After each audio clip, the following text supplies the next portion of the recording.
Hi friend, welcome to Kavya Nayana cooking channel. ನಾನು ಸುಷ್ಮಾ.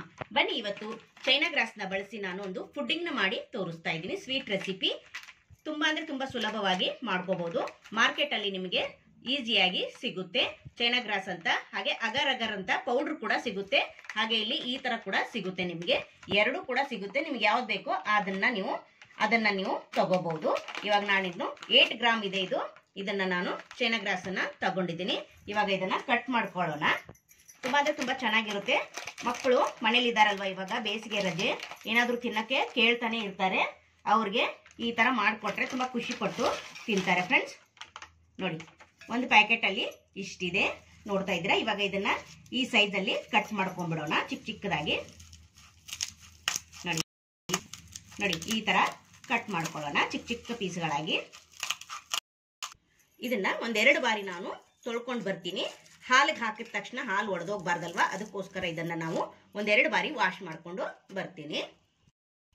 ನೋಡಿ, ಇದನ್ನ ನಾನು ಒಂದೆರಡು ಬಾರಿ ನೀಟಾಗಿ ತೊಳ್ಕೊಂಡು ಬಂದಿದ್ದೀನಿ. ಇದನ್ನ ಒಂದು ಅರ್ಧ ಕಪ್ ಅಷ್ಟು ನೀರನ್ನ ಹಾಕೊಂಡು ಚೆನ್ನಾಗಿ ನೆನೆಸ್ಕೊಳ್ಳೋಣ. ಜಾಸ್ತಿ ನೀರು ಕೂಡ ಹಾಕೋಬೇಡಿ. ಒಂದು ಅರ್ಧ ಕಪ್ ಅಷ್ಟು ನೀರು ಹಾಕಿ ಒಂದು 5 ನಿಮಿಷ ಇದನ್ನ ನೆನೆಯೋದಕ್ಕೆ ಬಿಡೋಣ. ಒಲೆ ಮೇಲೆ ಒಂದು ಪಾತ್ರೆನ ಇಟ್ಕೊಂಡಿದ್ದೀನಿ. ಇದಕ್ಕೆ ಅರ್ಧ ಲೀಟರ್ ಆಗುವಷ್ಟು ಗಟ್ಟಿ ಹಾಲನ್ನ ಹಾಕೊಳ್ಳೋಣ. ಆದಷ್ಟು ಗಟ್ಟಿ ಹಾಲನ್ನೇ ಬಳಸಿ. ನೋಡಿ, ಇವಾಗ ಅರ್ಧ ಲೀಟರ್ ಆಗುವಷ್ಟು ಹಾಲನ್ನ ಹಾಕೋತಾ ಇದ್ದೀನಿ. ಅರ್ಧ ಲೀಟರ್ ಹಾಲ್ಗೆ ನಾನು ಇಲ್ಲಿ ಅರ್ಧ ಕಪ್ ಆಗುವಷ್ಟು ಸಕ್ಕರೆನ ಸೇರಿಸ್ಕೊತಾ ಇದ್ದೀನಿ. ನಿಮ್ಗೆ ಸ್ವೀಟ್ ಎಷ್ಟು ಬೇಕೋ ನೋಡ್ಕೊಂಡು ನೀವು ಸಕ್ಕರೆನ ಸೇರಿಸ್ಕೊಳ್ಳಿ. ಹಾಗೆ ಇಲ್ಲಿ ಚೆನ್ನಾಗಿ ಒಂದು ಕುದಿ ಹಾಲನ್ನ ಕುದಿಸ್ಕೊಳ್ಳೋಣ. ಒಂದು ಬೌಲ್ಗೆ ನಾನು 1 ಟೇಬಲ್ ಸ್ಪೂನ್ ಅಷ್ಟು ಕಸ್ಟರ್ಡ್ ಪೌಡರ್ನ ಹಾಕೋತಾ ಇದ್ದೀನಿ. ವೆನಿಲಾ ಫ್ಲೇವರ್ದು. ನಿಮ್ಗೆ ಯಾವ್ದು ಬೇಕೋ ಆ ಫ್ಲೇವರ್ನ ತಗೋಬಹುದು. ಹಾಗೆ ಇಲ್ಲಿ ಒಂದು 1/4 ಕಪ್ ಆಗುವಷ್ಟು ಹಾಲನ್ನ ಹಾಕಿ ಕಲಿಸ್ಕೊಳ್ಳೋಣ. ಸ್ವಲ್ಪ ಕೂಡ ಗಂಟಿಲ್ದಂಗೆನೆ ಚೆನ್ನಾಗಿ ಇಲ್ಲಿ ಕಲಿಸ್ಕೊಳ್ಳೋಣ. ನೋಡಿ, ಹಾಲು ಒಂದು ಕುದೀತಾ ಇದೆ. ಚೆನ್ನಾಗಿ ಕುದಿಸ್ಕೊಂಡಿದ್ದೀನಿ ಒಂದು 5 ನಿಮಿಷ. ನೋಡಿ, ಇವಾಗ ನಾವು ಕಸ್ಟರ್ಡ್ ಪೌಡರ್ನ ಕಲಸಿ ಇಟ್ಕೊಂಡಿದೀವಲ್ಲ, ಅದನ್ನ ಇದಕ್ಕೆ ಸೇರಿಸ್ಕೊಳ್ಳೋಣ. ಒಂದ್ ಕೈಯಿಂದ ಹಾಕ್ತಾ ಇನ್ನೊಂದು ಕೈಯಿಂದ ಮಿಕ್ಸ್ ಮಾಡ್ಕೊತಾನೆ ಇರಬೇಕು. ನೋಡಿ, ಯಾಕಂದ್ರೆ ಗಂಟಾಗ್ಬಿಡುತ್ತೆ. ನೋಡಿ, ಈ ತರ ಚೆನ್ನಾಗಿ ಮಿಕ್ಸ್ ಮಾಡ್ತಾನೆ ಇರಬೇಕು. ಕೈ ಬಿಡಬಾರ್ದು, ಬೇಗ ಗಟ್ಟಿ ಆಗ್ಬಿಡುತ್ತೆ. ಸ್ವಲ್ಪ ಹೊತ್ತು ಇದೇ ತರ ಮಿಕ್ಸ್ ಮಾಡಿ ಇನ್ನೊಂದು ಕುದಿನ ಕುದಿಸ್ಕೋಬೇಕಷ್ಟೇ. ನಾವು ಇನ್ನೇನು ಜಾಸ್ತಿ ಕುದಿಸ್ಕೊಳ್ಳೋ ಅವಶ್ಯಕತೆ ಇಲ್ಲ. ಇನ್ನೊಂದು ಕುದಿ ಬಂದ್ರೆ ಸಾಕಾಗುತ್ತೆ. ನೋಡಿ, ಇವಾಗ ಕಸ್ಟರ್ಡ್ ಪೌಡರ್ ಹಾಕಿದ್ಮೇಲೆ ಒಂದು ಕುದಿ ಬರ್ಬೇಕಲ್ವಾ, ಇದನ್ನ ಇನ್ನೊಂದು ಒಲೆ ಮೇಲೆ ಇಟ್ಕೊಂಡು ಚೆನ್ನಾಗಿ ಕುದಿಸ್ಕೊಳ್ಳೋಣ. ಹಾಗೆ ಒಲೆ ಮೇಲೆ ನಾನು ಇನ್ನೊಂದು ಪಾತ್ರೆನ ಇಟ್ಕೊಂಡಿದ್ದೀನಿ. ನಾನು ಇಲ್ಲಿ ಚೈನಾ ಗ್ರಾಸ್ನ ನೆನೆಸಿ ಇಟ್ಕೊಂಡಿದ್ನಲ್ಲ, ಅದನ್ನ ಇವಾಗ ನೀರು ಸಮೇತಾನೆ ಈ ಪಾತ್ರೆಗೆ ಹಾಕೊಂತೀನಿ. ಇಲ್ಲಿ ಚೆನ್ನಾಗಿ ಮತ್ತೆ ಕೈ ಬಿಡಿಸಂಗೆ ನಾವು ಮಿಕ್ಸ್ ಮಾಡ್ತಾ ಇರಬೇಕು. ಇದನ್ನ ಚೈನಾ ಗ್ರಾಸ್ ಅನ್ನ ನಾವು ಕರಗಿಸ್ಕೋಬೇಕು. ಇಲ್ಲಿ ನೋಡಿ, ಒಂದು 5 ನಿಮಿಷ ಚೆನ್ನಾಗಿ ನಾವಿಲ್ಲಿ ಕುದಿಸ್ಕೊಂಡು ಇದನ್ನ ಕರಗಿಸ್ಕೊಂಡ್ರೆ ಸಾಕಾಗುತ್ತೆ. ಜಾಸ್ತಿ ಟೈಮ್ ಕೂಡ ಬೇಕಾಗಲ್ಲ. ಹೊಸಬ್ರು ಯಾರಾದ್ರೂ ನಮ್ಮ ಚಾನಲ್ ನೋಡ್ತಾ ಇದ್ರೆ ಪ್ಲೀಸ್ ಸಬ್ಸ್ಕ್ರೈಬ್ ಮಾಡ್ಕೊಂಡು ನೋಡಿ. ವಿಡಿಯೋನ ಎಲ್ಲೂ ಕೂಡ ಸ್ಕಿಪ್ ಮಾಡಬೇಡಿ, ಪೂರ್ತಿಯಾಗಿ ವಿಡಿಯೋ ನೋಡಿ ಸಪೋರ್ಟ್ ಮಾಡಿ ಫ್ರೆಂಡ್ಸ್. ನೋಡಿ, ಇವಾಗ ಚೆನ್ನಾಗಿ ಕರಗಿಸ್ಕೊಂಡಿದ್ದೀನಿ. ನೋಡಿ, ಸ್ವಲ್ಪ ಕೂಡ ಇಲ್ಲ, ಎಲ್ಲ ಕರಗಿದೆ. ನೋಡ್ತಾ ಇದ್ದೀರಾ, ಲೋ ಫ್ಲೇಮಲ್ಲೇನೆ ಚೆನ್ನಾಗಿ ಕೈ ಬಿಡ್ದಂಗೆನೆ ಮಿಕ್ಸ್ ಮಾಡ್ಕೊಳ್ಳಿ. ಚೆನ್ನಾಗಿ ಕರಗುತ್ತೆ. ಇಷ್ಟಾದ್ರೆ ಸಾಕು. ಇದನ್ನ ಆಫ್ ಮಾಡ್ಕೊಂಡು ಬಿಡೋಣ.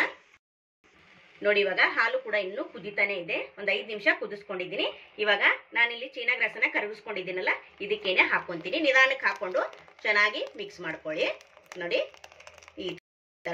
ಈ ತರ ಒಂದ್ ಕೈಯಿಂದ ಹಾಕಿ ಇನ್ನೊಂದ್ ಕೈಯಿಂದ ಈ ತರ ಮಿಕ್ಸ್ ಮಾಡ್ಕೊಂತಾನೆ ಇರಿ. ತೊಳಿಲಿಲ್ಲ ಅಂದ್ರೆ ನೋಡಿ, ಹಾಲು ಒಡೆದೋಗುತ್ತೆ ಈ ಟೈಮಲ್ಲಿ. ಅದಕ್ಕೋಸ್ಕರ ಚೈನಾ ಗ್ರಾಸ್ ಅನ್ನ ನಾವು ಇಲ್ಲಿ ತೊಳ್ಕೊಂಡು ನೆನೆ ಇಡಬೇಕಾಗುತ್ತೆ. ನೋಡಿ, ಇವಾಗ ಚೆನ್ನಾಗಿ ಮತ್ತೆ ಒಂದ್ 2-3 ನಿಮಿಷ ಕುದಿಸ್ಕೊಂಡ್ರೆ ಸಾಕಿಲ್ಲಿ. ಜಾಸ್ತಿ ಏನು ಚೈನಾ ಗ್ರಾಸ್ ಕರಗಿದ್ಮೇಲೆ ಹಾಕಿ ನಾವಿಲ್ಲಿ ಜಾಸ್ತಿ ಏನು ಕುದಿಸ್ಕೊಳ್ಳೋ ಅವಶ್ಯಕತೆ ಇಲ್ಲ. ಒಂದು 3 ನಿಮಿಷ ಇದನ್ನ ಈ ತರಾನೇ ಕೈ ಆಡಿಸ್ತಾನೆ ಇರಬೇಕು. ಒಂದು 3 ನಿಮಿಷ ಆದ್ಮೇಲೆ ಒಲೆನ ಆಫ್ ಮಾಡ್ಕೊಂಡ್ಬಿಡ್ಬಹುದು. ಮಕ್ಕಳಿಗೆ ರಜೆ ಅಲ್ವಾ, ಏನಾದ್ರೂ ತಿನ್ನಕ್ಕೆ ಕೇಳ್ತಾನೆ ಇರ್ತಾರೆ. ಅದಕ್ಕೋಸ್ಕರ ಅವ್ರಿಗೆ ಡಿಫ್ರೆಂಟ್ ಆಗಿ ನಾನು ಚೈನಾ ಗ್ರಾಸ್ ಅನ್ನ ಬಳಸಿ ಪುಡ್ಡಿಂಗ್ ಅನ್ಬೋದು, ಹಾಗೆ ಬರ್ಫಿ ಕೂಡ ಅನ್ಬೋದು, ಮಾಡಿ ತೋರಿಸ್ತಾ ಇದ್ದೀನಿ. ನೀವು ಕೂಡ ಒಂದ್ಸತಿ ಟ್ರೈ ಮಾಡಿ ನೋಡಿ, ನಿಮ್ಗೂ ಕೂಡ ಇಷ್ಟ ಆಗುತ್ತೆ. ಹಾಗೆ ಮಕ್ಕಳಿಗೂ ಕೂಡ ತುಂಬಾ ಇಷ್ಟ ಆಗುತ್ತೆ. ಮಕ್ಕಳಿಗೆ ಮಾಡಿಕೊಟ್ರೆ ಈ ತರ ಬೇರೆ ಬೇರೆ ತರ ಸ್ವೀಟ್ ಆಗ್ಲಿ ಪುಡ್ಡಿಂಗ್ ಆಗ್ಲಿ ಮಾಡಿಕೊಟ್ರೆ ಅವರು ಕೂಡ ತುಂಬಾ ಖುಷಿಯಿಂದ ತಿಂತಾರೆ. ನೋಡಿ, ಇವಾಗ ಚೈನಾ ಗ್ರಾಸ್ ಹಾಕಿದ್ಮೇಲೆ ಗಟ್ಟಿ ಬರ್ತಾ ಇದೆ. ನೋಡ್ತಾ ಇದ್ದೀರಾ, ಒಂದು 3 ನಿಮಿಷ ಕುದಿಸ್ಕೊಂಡ್ರೆ ಸಾಕು. ನೋಡಿ ಫ್ರೆಂಡ್ಸ್, ಒಂದು 3 ನಿಮಿಷ ಆಗಿದೆ. ನಾನು ಕೈ ಬಿಡ್ದಂಗೆನೆ ಮಿಕ್ಸ್ ಮಾಡ್ಕೊತಾನೆ ಇದ್ದೀನಿ. ಈ ಟೈಮಲ್ಲಿ 1-2 ಏಲಕ್ಕಿನ ಕುಟ್ಟಿ ಪುಡಿ ಮಾಡ್ಕೊಂತೀನಿ. ನೀವು ಬೇಕಂದ್ರೆ ಹಾಕೋಬಹುದು, ಬೇಡ ಅಂದ್ರೆ ನಾವು ಹೇಗಾದ್ರೂ ವೆನಿಲಾ ಫ್ಲೇವರ್ದು ಕಸ್ಟರ್ಡ್ ಪೌಡರ್ ಹಾಕೊಂಡಿರ್ತೀವಲ್ವಾ, ಅದರಲ್ಲೇ ಫ್ಲೇವರ್ ಚೆನ್ನಾಗಿರುತ್ತೆ. ಬೇಕಂದ್ರೆ ಹಾಕೊಳ್ಳಿ, ಬೇಡ ಅಂದ್ರೆ ಸ್ಕಿಪ್ ಮಾಡಬಹುದು. ನೋಡಿ, ಇವಾಗ ಚೆನ್ನಾಗಿ ಗಟ್ಟಿಯಾಗಿದೆ. ಇಷ್ಟು ಗಟ್ಟಿ ಆದ್ರೆ ಸಾಕು. ಒಂದು 3 ನಿಮಿಷ ಕರಗಿಸಿ ಈ ತರ ಮಿಕ್ಸ್ ಮಾಡ್ಕೊಂಡ್ರೆ ಸಾಕು. ಇವಾಗ ಇದನ್ನ ಒಂದ್ 5 ನಿಮಿಷ ನಾವು ತಣ್ಣಗಾಗೋದಕ್ಕೆ ಬಿಡೋಣ. ಒಂದ್ 5 ನಿಮಿಷ ತಣ್ಣಗಾದ್ಮೇಲೆ ಒಂದು ಕಂಟೈನರ್ ಬಾಕ್ಸ್ ಗೆ ಹಾಕಿ ನಾವು ಫ್ರಿಡ್ಜ್ ಅಲ್ಲಿ ಸೆಟ್ ಮಾಡೋದಕ್ಕೆ ಬಿಡಬಹುದು. ಇವಾಗ ಇದನ್ನ ಒಲೆನ ಆಫ್ ಮಾಡ್ಕೊಂಡ್ ಬಿಡ್ತೀನಿ. ಒಂದ್ 10 ನಿಮಿಷ ಆರೋದಕ್ಕೆ ಬಿಡ್ತೀನಿ.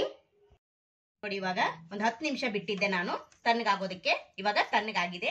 ಇವಾಗ ನಾನೊಂದು ಮಿಕ್ಸಿಂಗ್ ಬೌಲ್ಗೆ ಹಾಕೋತಾ ಇದ್ದೀನಿ, ಗ್ಲಾಸ್ ಜಾರ್ಗೆ ಹಾಕೋತಾ ಇದ್ದೀನಿ. ನಿಮ್ಮ ಹತ್ರ ಯಾವ್ದಿದೆಯೋ ಅದಕ್ಕೇನೆ ಹಾಕೊಳ್ಳಿ. ನೋಡಿ ನೋಡಿ ಇವಾಗ ಎಲ್ಲಾ ಬ್ಯಾಟರ್ನು ನಾನು ಬೌಲ್ಗೆ ಹಾಕೊಂಡಿದ್ದೀನಿ. ಇದನ್ನ ಫ್ರೀಜರ್ ಅಲ್ಲಿ ಒಂದ್ 3 ಗಂಟೆ ನಾವು ಸೆಟ್ ಆಗೋದಕ್ಕೆ ಬಿಡೋಣ. ಒಂದ್ ಸ್ವಲ್ಪ ಹೊತ್ತು ಸೆಟ್ ಆದ್ಮೇಲೆ ನಾವು ಇಲ್ಲಿ ಡ್ರೈ ಫ್ರೂಟ್ಸ್ ಹಾಗೆ ಟ್ರೂಟಿ ಫ್ರೂಟಿ ಏನಾದ್ರೂ ನಿಮ್ಗೆ ಬೇಕಂದ್ರೆ ಇದರ ಮೇಲೆ ನೀವು ಹಾಕೋಬಹುದು. ನಾನು ಇವಾಗ ಸೆಟ್ ಆಗೋದಕ್ಕೆ ಬಿಡ್ತೀನಿ. ಸ್ವಲ್ಪ ಹೊತ್ತು ಆದ್ಮೇಲೆ ನಾನು ಕೂಡ ಮೇಲ್ಗಡೆ ಟ್ರೂಟಿ ಫ್ರೂಟಿ ಇಲ್ಲಾಂದ್ರೆ ಡ್ರೈ ಫ್ರೂಟ್ಸ್ ಆದ್ರೂ ನಾನು ಹಾಕೊಂತೀನಿ. ಇವಾಗ ಇದನ್ನ 3 ಗಂಟೆ ನಾನು ಫ್ರೀಜರ್ ಅಲ್ಲಿ ಸೆಟ್ ಆಗೋದಕ್ಕೆ ಬಿಡ್ತೀನಿ. 3 ಗಂಟೆ ಆದ್ಮೇಲೆ ನಿಮ್ಗೆ ನಾನು ಸಿಗ್ತೀನಿ ಫ್ರೆಂಡ್ಸ್. ನೋಡಿ ಇವಾಗ 3 ಗಂಟೆ ಆದ್ಮೇಲೆ ನಿಮ್ಗೆ ಪುಡ್ಡಿಂಗ್ ನ ತೋರಿಸ್ತಾ ಇದ್ದೀನಿ ಯಾವ ತರ ಬಂದಿದೆ ಅಂತ. Wow, super. ನೋಡ್ತಾ ಇದ್ದೀರಾ ಎಷ್ಟು ಸಖತ್ತಾಗಿ ಬಂದಿದೆ. ನೋಡಿ ತಣ್ಣೀರಲ್ಲಿ ಒಂದ್ 5 ಸೆಕೆಂಡ್ ಇದನ್ನ ಇಡೋಣ. ಒಂದ್ 5 ನಿಮಿಷ ಇಟ್ಟರೆ ಚೆನ್ನಾಗಿ ನಮ್ಗೆ ಇಲ್ಲಿ ಗ್ಲಾಸ್ ಜಾರ್ ಬಿಟ್ಟು ನಮಗೆ ಇಲ್ಲಿ ಪುಡ್ಡಿಂಗು ಬರುತ್ತೆ ಫ್ರೆಂಡ್ಸ್. ಇವಾಗ ಇದನ್ನ ಸೈಡ್ ಎಲ್ಲ ಬಿಡಿಸ್ಕೊಂತೀನಿ. ನೀವು ಇದರಲ್ಲೇ ಕೂಡ ಕಟ್ ಮಾಡ್ಕೋಬಹುದು. ನೋಡಿ ಈ ತರ ಸೈಡ್ ಎಲ್ಲ ಬಿಡಿಸ್ಕೊಳ್ಳೋಣ. ಇವಾಗ ಈ ತಟ್ಟೆಗೆ ಹಾಕೊಂಡ್ಬಿಡೋಣ. ಒಂದೆರಡು ಸತಿ ಟ್ಯಾಪ್ ಮಾಡಿಬಿಡೋಣ. ನೋಡಿ ಇವಾಗ ತಟ್ಟೆಗೆ ಹಾಕೊಂಡಿದ್ದೀನಿ. ನೋಡಿ ಇವಾಗ ಇದನ್ನ ಈ ಕಡೆ ತಿರುಗಿ ಹಾಕೊಳ್ಳೋಣ. ನೋಡಿ ಸೂಪರ್, ಎಷ್ಟು ಚಂದ ಬಂತು ನೋಡಿ ಫ್ರೆಂಡ್ಸ್, ಸಖತ್ತಾಗಿ ಬಂದಿದೆ. ನೋಡಿ ವಾವ್, ನೀವು ಇದನ್ನ ಐಸ್ ಕ್ರೀಮ್ ತರ ಕೂಡ ಮಾಡ್ಕೊಂಡು ತಿನ್ಬೋದು. ಈ ತರ ನಾನು ಕಟ್ ಮಾಡೋ ತರ ಕೂಡ ಕಟ್ ಮಾಡ್ಕೊಂಡು ತಿನ್ಬೋದು.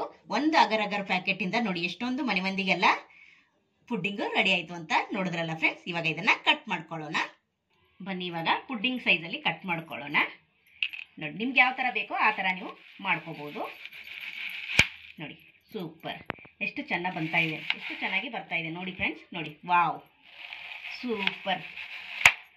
ನೋಡಿ ಸಖತ್ತಾಗಿ ಬಂದಿದೆ, ನೋಡ್ತಾ ಇದ್ದೀರಾ.